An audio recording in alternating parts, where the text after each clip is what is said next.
music fades away and laughter's had its time, we settle down to stories told in meter, prose, or rhyme. For every giggle, every tear has led to something true. It's a chronicle of dreams that grow ironical, with twists and turns and lessons learned and tales that make your spirit burn. One heart, one mic, one soul to share.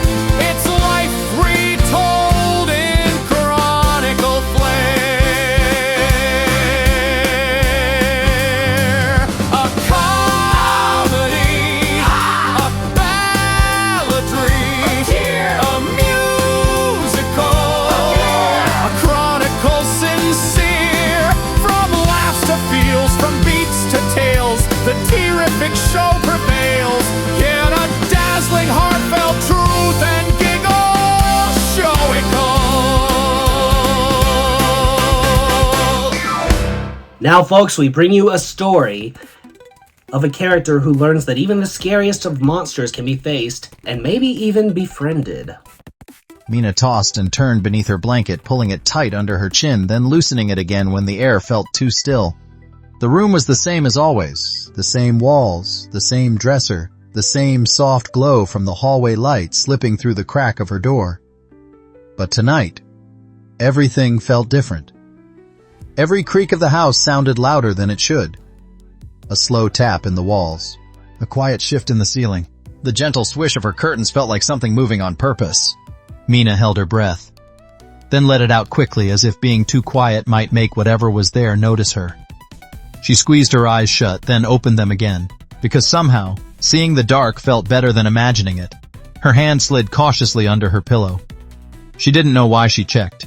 She just did. And every time she did, her heart beat faster.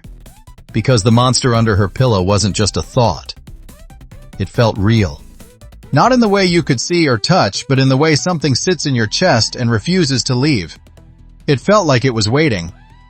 Mina pulled her hand back quickly and hugged her blanket tighter. "I'm okay," she whispered to herself, but her voice didn't sound convinced. Another creak. Mina froze. She turned her head slowly toward the door, and just then it opened a little more. A small face peeked in. Her little brother. He didn't burst in. Didn't flip on the lights. Didn't laugh or tell her she was being silly.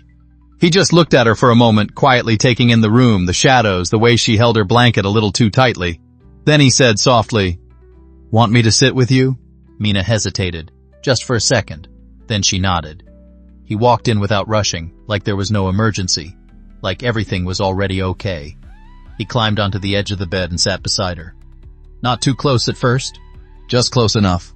For a moment, neither of them spoke. The room was still the same. The sounds were still there, but something had changed. Mina glanced at him. "You hear that?" she whispered. He listened. Another soft creak. Another shift in the air. "Yeah," he said. And that was it. No big explanation. "No, it's nothing. Just, yeah." And somehow that felt better. "Do you think there's something here?" Mina asked. He thought about it, then said, "Maybe." Mina's eyes widened, but before fear could take over, he added, "Or maybe it just feels like there is." They sat quietly again. "Let's listen together," he said. So they did.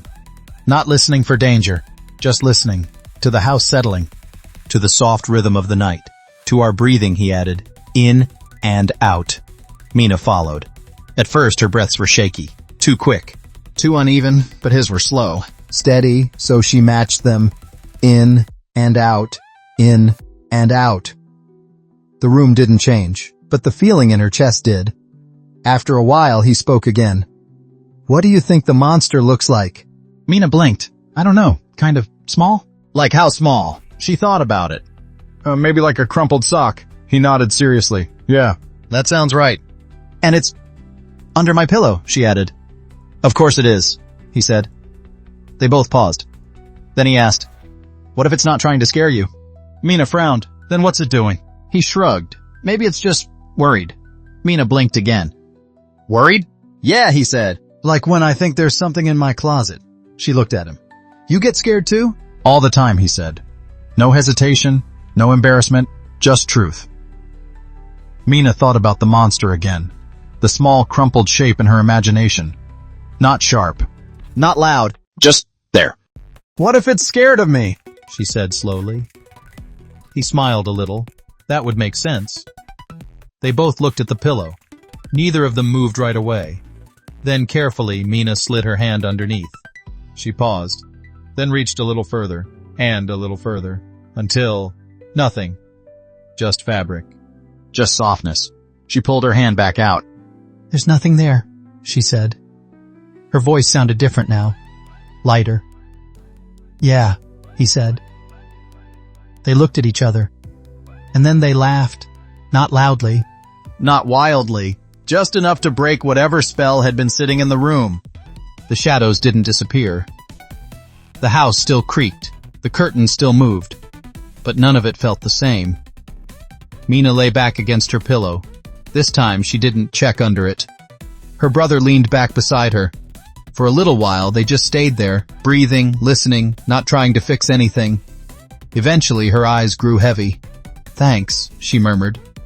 Anytime, he said. And when he slipped quietly off the bed and padded back to the door, he left it open just a little wider than before. Bye. Morning sunlight filled the room without asking permission. Everything looked smaller. Softer, ordinary again. Mina sat up and looked around. The chair was just a chair. The curtains just curtains. The pillow just a pillow. She smiled to herself. Because something had changed, not the room, but how she met it. And she realized something gentle, something she knew she might forget and learn again someday. Monsters aren't always something to fight. Sometimes they're just feelings waiting to be noticed. Sometimes they're small and quiet and unsure, just like us.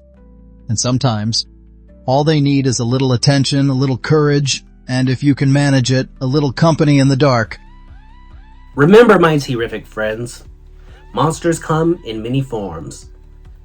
Fear, doubt, shadows, but fear can retreat, and monsters can shrink when you face them with courage, humor, and support from your friends. So with those three things intact, courage, hope, and support from friends, keep facing the monsters, and more importantly, stay terrific.